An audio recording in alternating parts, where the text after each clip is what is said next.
গত কয়েকদিন ধরেই প্রচুর বৃষ্টি হচ্ছিল।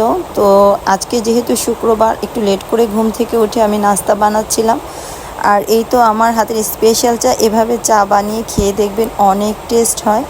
তো আমি চাটা রেডি করে তারপর আদিবার জন্য রুটিগুলো ডিম দিয়ে ভেজে নিলাম। আর আমি আদিবা দুজন খাবো, কারণ অধরা এখনও ঘুমাচ্ছে।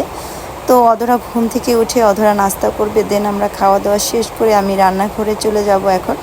তো এই তো আমি আজকে রান্না করব বিরিয়ানি। যেহেতু সকাল থেকে বৃষ্টি হচ্ছিল, তো মনটা যাচ্ছিল বিরিয়ানি খাওয়ার জন্য, আমার না আদিবার। আসলে আমি তেমন একটা বিরিয়ানি পছন্দ করি না, তবে আদিবার বিরিয়ানি অনেক পছন্দ।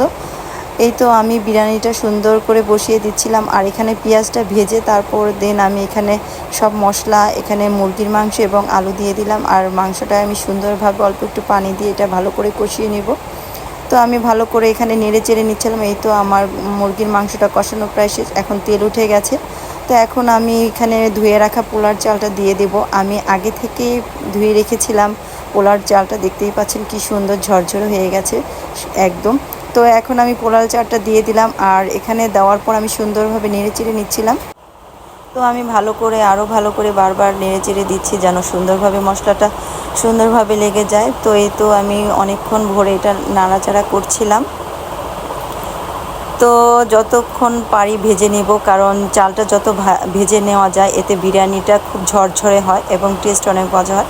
এখানে আমি পরিমাণ মতো গরম পানিটা অ্যাড করে দিলাম। তো এই তো আমার বিরিয়ানি রান্না শেষ। তো ফাইনালি আমার বিরিয়ানির কালারটা দেখতেই পাচ্ছেন কত ইয়ামি হয়েছে, আর খেতে অনেক টেস্ট। আমি আদিবার জন্য বিরিয়ানি বেড়ে দিচ্ছিলাম, আর আদিবা তো বিরিয়ানি লাভার। আদিবা আসলে বিরিয়ানি রোস্ট, এটা আদিবার অনেক ফেভারিট খাবার। তো যাই হোক, আদিবার জন্য প্লেটে সাজিয়ে আদিবার সামনে নিয়ে দিলাম। তো আদিবা তো মজা করে খাচ্ছিল। আদিবা বলতেছে আম্মু বিরিয়ানিটা অনেক টেস্ট হয়েছে। তো আদিবাই তো বিরিয়ানি খাচ্ছিল আর বলতেছে খুব মজা, খুব মজা। তো এখনও অধরা গোসল করে আসেনি, সেজন্য আদিবা একাই খাচ্ছে।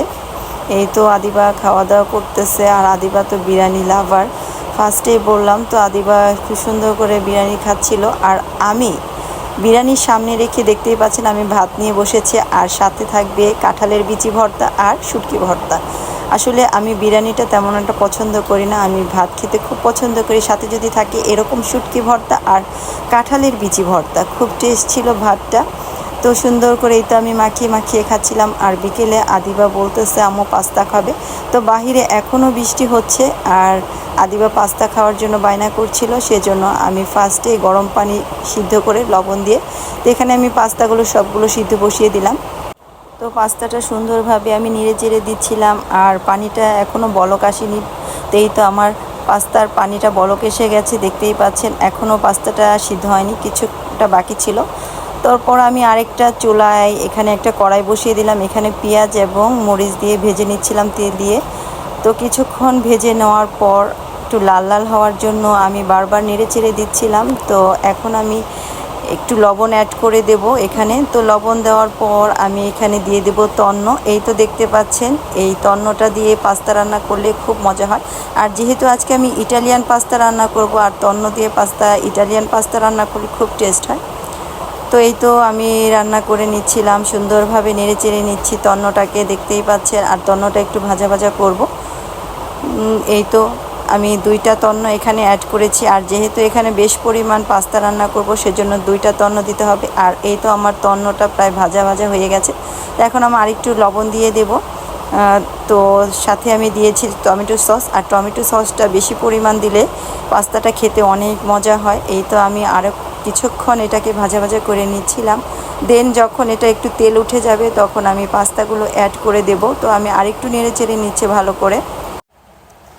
তো যত এখানে মশলাটা কষিয়ে নেওয়া যায় ততটাই ভালো, কারণ মশলাটা তন্নটা একটু ফ্লেভারটা অন্যরকম আসে। তো মশলাটাকে আমি ভালো করে বেশি করে এখানে ভাজা ভাজা করে নিয়েছি। তারপর আমি এখানে পাস্তাগুলো দিয়ে দিয়েছি, আর পাস্তাগুলো দেওয়ার পর দেখতেই পাচ্ছেন কালারটা কত সুন্দর এসেছে। আর এই তো পাস্তাটা আমি সুন্দরভাবে মিশিয়ে নিচ্ছিলাম মশলার সাথে, যেন সুন্দরভাবে এটা ভালো করে লেগে যায়। যাই হোক, পাস্তাটা অনেক ইয়ামি হবে। আসলে আদিবা পাস্তা খেতে অনেক পছন্দ করে, শুধু আদিবা নয়, অধরা, সারা, ওরা দুজনেও পাস্তা খেতে খুব পছন্দ করে। তো আমি উপর আরেকটু টমেটো সস দিয়ে দিলাম। তো দিয়ে একটু নাড়াচাড়া দিয়ে আমি একটু ঢেকে রাখবো। তা গরম গরম আদিবা এবং অধরা কে সার্ভ করে দেব। তো অধরার যেহেতু টিচার চলে এসেছে, অধরা পড়তে গেছে, তো আদিবা একাই বাসায় বসে আছে, টিভি দেখতেছে এবং ম্যাডামের লেখা লিখতেছিল। তো আমি আরেকটু নেড়ে চেড়ে সুন্দর করে আদিবার জন্য নিয়ে আসলাম প্লেটে করে। তো এই তো আদিবা তো খুব খুশি, আর আদিবা তো পাস্তা খেতে খুব পছন্দ করে, আর সাথে যদি থাকে তন্নজ তাহলে তো কথাই নেই। আর আদিবাকে আমি বলছিলাম গরম তুমি আস্তে করে খাও, না হলে তোমার জিহ্বা পুড়ে যাবে। তো সবাই আদিবার চ্যানেলটাকে বেশি বেশি সাবস্ক্রাইব করে দিবেন, আর লাইক শেয়ার কমেন্ট করতে ভুলবেন না। আল্লাহ হাফেজ।